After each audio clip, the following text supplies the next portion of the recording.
تو اس آیت مبارکہ میں حق تعالیٰ فرماتے ہیں جن چیزوں کے پیچھے تم بھاگتے پھرتے ہو یہ میرے قبضہ قدرت میں ہے، ان کے پاس ہے ہی نہیں یہ۔ فرمایا ان اللہ عندہ علم الساعہ، حق تعالیٰ فرماتے ہیں قیامت کا علم صرف اللہ کو ہے، دنیا والوں میں کسی کے پاس اس کا علم نہیں۔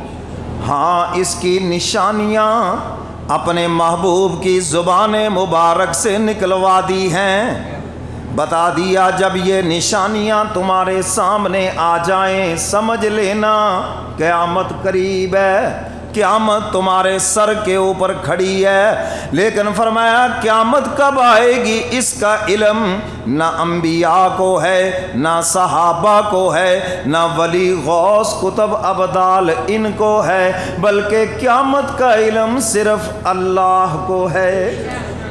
کس کو ہے قیامت کا؟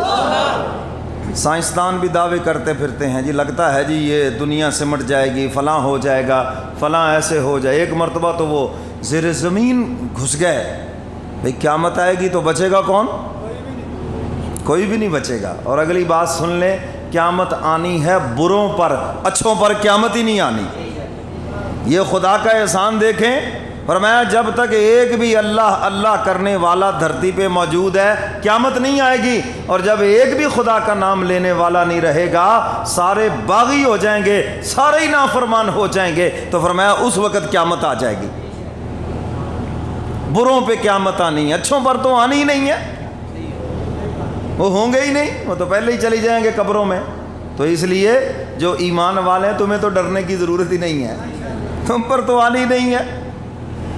تو فرمایا قیامت کا علم کس کو ہے؟ اور قیامت کی نشانیاں حضور نے بیان فرمائی۔ تعلقات میں وفا نہیں رہے گی، 100 مرتبہ کام آ جائیں کسی کے اور ایک مرتبہ انکار کر دے، پھر تماشا آپ کے سامنے ہے یا نہیں؟